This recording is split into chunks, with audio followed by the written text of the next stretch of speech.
Hi everyone, my name is Jolie Gonzalez, and this is going to be my video presentation about home and school connections. What are cultural influences on teaching learning? So, first of all, I would like to talk about what culture is. Cultures is basically exploring someone that is different from you, like their background, their ethnicity, their cultural differences. And I feel like in a school setting, that's what a lot of kids get exposed to. That way they can learn about their other peers' backgrounds, including their teachers' backgrounds as well. From I would like to talk about what I seen with my field experience first before explaining the more depth in questions about home and school connections. So during my field experience, I was with a mentor teacher. She had two EL students in her classroom that took LPAC testing, and she goes off by based on those assessments that those both students took. She will implement it throughout her teaching strategies throughout the whole school year, and next year they will be tested again to see if anything has changed or if anything they still need work on, especially with writing and grammar, math, etc. um they were those two students. I actually know one of them because she is in the after school program with me. So she was very surprised that I got to work with her one on one, including the other friend. But the other peer was not in ready. But it was a great opportunity to meet that student. I was working with them one on one about complete sentences, how to fix their grammar mistakes, making sure they're saying and they're understanding the lessons that is being taught to them, and they are 100% fluent. However, I do notice that the other student do have to struggle with giving their answers or expressing their social emotional expressions. I notice he had a lot of trouble, but I I calmed. Well, I actually talked with him, saying that, oh, like you did this one correctly, but this one you got wrong. Like, let me explain to you what you did wrong. And he got comfortable, and then I'm starting to actually get little by little his trust. He's so quiet. That student is super quiet. Like, he's very nice at the same time. Like, it takes a few words to get something out of him, but he does respond. He just nods his head or goes like this. That's what he mainly does. But I understand that he's just too shy to talk, or again, he's an EL student. He really doesn't feel comfortable. Maybe he doesn't know me as well. But um every I've been seeing him every day after school during pickup, and I always say hi to him. That way I can, again, get his trust. I love to get the kids trust, especially since I'm here as a to help them and guide them in their educational journey. So moving on, but I wanted to share that. What are cultural influences on teaching and learning? So shaping students' communication styles is one. That's what I try to do with that student that I was working with my mentor. Learning preferences like social behavior, academic expressions through shared valued beliefs and practices. These affect everything from how students interact with teachers and peers. And again, that's what I did my with my friend that I was working with my mentor teacher. The other friend, she's very social. She is such the sweetest, kind-hearted. But we do join him along with the lessons. We get him to interact with one another. That way, he sees that he is a part of what we're working on, especially with the English lessons or even math lessons that my mentor teacher tells me to work on with them, and what are they struggling with. So, how can EL's culture, values, and beliefs be integrated appropriately in the context of teaching and learning? So, implementing their home languages and cultures into a curriculum. That's what I have heard from my mentor said. It's important to make sure that their culture is combined with whatever curriculum um, they are working on. Respecting and scheduling around cultural holidays, building relationships with families, and creating a supportive classroom takes a lot of understanding when making a student feel valued. I do that with every student in my class. Um, After school program, I understand it's different, but I want them to continue their expectations as they have during normal school, what they need to be learned and taught.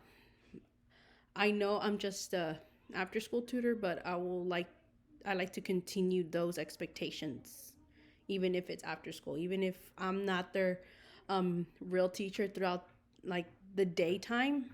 At least I am being supportive and making sure that they're still getting their learning that they need.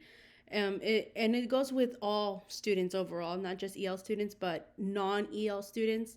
I want them to be sure that they are still getting the support that they need, and at the same time, helping them understand the different types of cultures that they are going to be exposed to, even if maybe if they are not what that peer is like background wise, maybe if they don't really understand like what it means, but I will usually like to make it into a lesson for them to understand and be exposed to. And speaking of cultures, this week I'm actually working on with my TK and kinder students about Dia de los Muertos, since I know it's this week. um, I want them to learn about how this week is going to be a very cultural, traditional moment for especially Mexicans. I'm Mexican myself, so I don't celebrate it, but I know some facts of what they celebrate and why they do it. And right now, I'm getting them exposed to that. That way, they can understand what they will be seeing it throughout their community, because there is community events that has to do with Dia de los Muertos, with pets and even relatives, and why do they celebrate it. So what are some strategies for supporting and celebrating cultural diversity with instruction? Implementing a lot of multicultural materials, using culturally teaching methods, and interacting with the community and families. That's what I kind of talked about, especially since I'm implementing this week Dia de los Muertos. I'm even I'm even the boss of student council for the after school program as well. So I am teaching upper grade about what what is Dia de los Muertos, why do we celebrate it, why it's important to Mexicans, especially in the Latino Hispanic communities. Like, why do we celebrate it? Why is there flowers like miracle flowers? Why is there a lot of sugar skulls everywhere? Why is there portraits of relatives that passed away? Even food.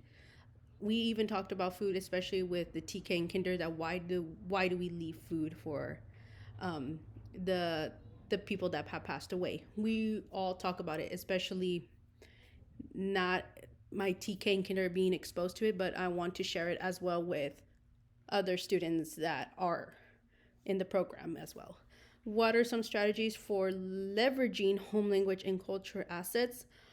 A welcoming environment that is what EL students should feel. They should feel welcomed in every classroom.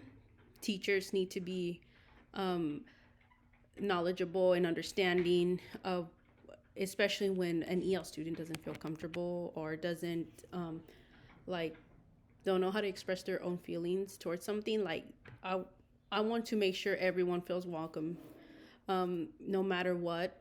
I want them to have a voice. EL students, families, I want them to have a voice. And overall, everybody should have a voice, especially when it comes to learning about cultural backgrounds and ethnicities that they get exposed to. How do school and classroom environment influence language, and what steps are necessary to create an inclusive environment? Supporting a student's ability to learn, and educators must adapt their teaching methods culturally responsive and content in creating a sense of belonging. And I took this from, I did cite this. So you don't need to become an expert on all cultural groups and languages, but you do need to understand your students' cultural identities to build a positive classroom culture and create relevant learning opportunities, and to learn about your students' culture, whether that's a country on the other side of the globe or a neighborhood down the street. I know I'm also teaching my students about. I work with TK and Kinder. Um, my past 4 years of being an after school um, program tutor, I've been working with them for 4 years. I've been exposed to other grades as well. So I try to make sure that they understand one another and we do not, um, criticize or judge um, a peer that is different from them. I I make sure that whatever unit of study we are doing for the month, because we go based on unit of studies every month, especially we do have one that is coming, but it's towards the almost the end of the school year. It's about cultures, and I get to choose which culture our class wants to learn about, and we explore the different types of even what do they celebrate that is traditionally in their culture, why do they celebrate it. We even bring out like the traditional dancers to go perform for the kids, that way they get a visual of what it really is. And I read a lot of physical books that has to do with cultural backgrounds, ethnicities, all of it. So what is cultural in its role in instruction of EL? So understanding is and respecting, that's what I consider it, especially when understanding EL students and socializing with people from different cultures. As an ELL educator, you need to recognize the value of students of their diverse backgrounds and integrate their cultures into lessons, which equals to knowledge. Again, that's what I do. I make sure not just EL students that are getting recognized, but I also teach non-ELs what EL students, or even what they will see, even when it's outside of their classroom. Like, what would they see? What kinds of people they will see? Like, I try to teach them, especially respecting others, understanding others. What are some strategies to build and fostering strong family community in school partnerships?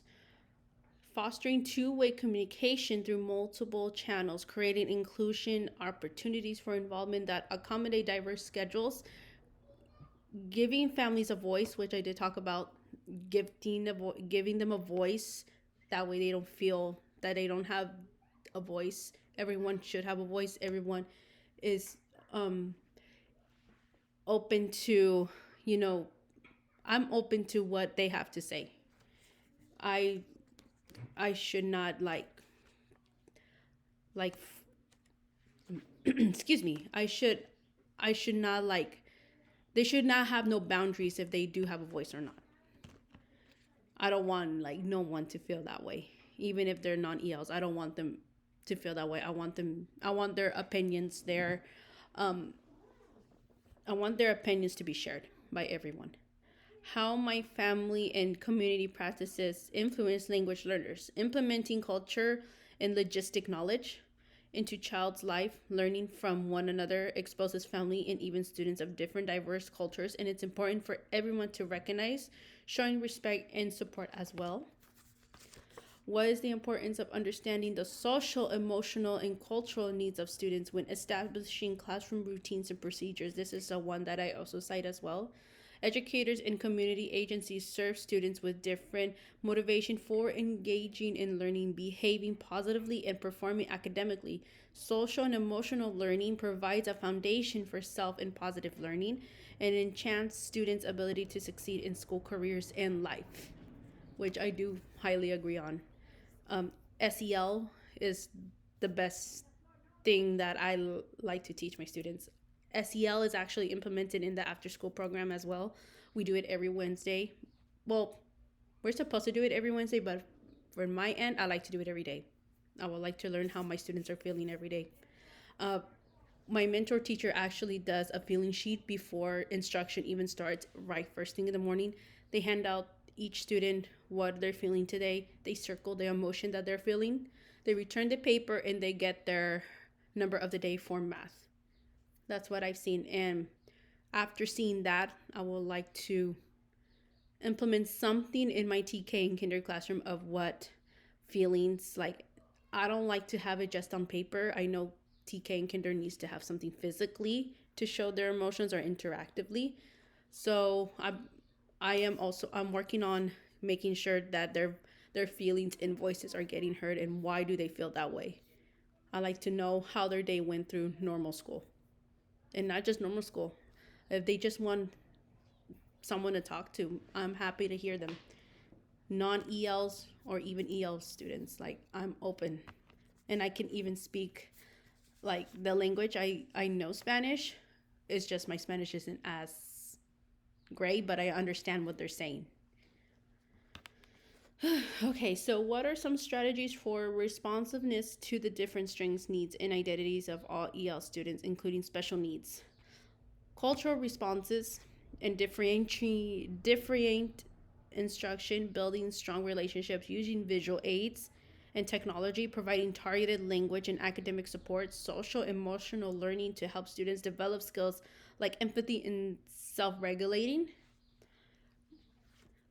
I feel like educators though, they get maybe a little confused on who has special needs, especially with EL students. They maybe consider it as a disability, which I highly disagree. It just depends on the student if they do like they it does consider as a learning disability. Because personally, I don't feel like it is. Just again, depending on what the student is struggling with. Um, some special needs, it's a whole different thing. I know they have an IEP they go through, or sometimes a 504 plan, but students with EL, like that are EL students, I don't consider it necessarily as a disability, like a learning disability. It takes time for them to understand the language of what they're being taught. So, yeah, differentiating instruction can be implemented, especially with EL students and special needs students. And then lastly, what can schools and districts provide or help EL families? Um, Resources is what's provided a lot from, especially from school and districts. From my district that I work under in, they do provide a lot of helping and a lot of assistance, especially with struggling families, like with for food, even clothing. If they need transportation, like of course there's buses provided. If they need the after school program, if they're still working more hours, like some, I know a lot of families work in the fields, especially EL families. We provide the after school program specifically for anyone. Everyone is all welcome. And even healthcare is provided as well. Like if they don't have time to take their student to the dentist, there's a van that comes in that is actually a family healthcare. That's what it's called. The van that comes in, they do the dentist and even checkups with parents' permission, of course. Like there's always a permission slip that comes through in the children's folders, and that they will sign and make sure if they get authorization if it's okay for the van to come in, do a checkup and like even clean their teeth for free. And even in other basic needs, if there is a ton of resources for the families if they are really struggling. Well, if they're not really struggling, but if they are struggling like financially, there is help provided. So that is all. I believe that's all the questions that I provided, that I answered. Thank you for listening in, and I hope you have an amazing day.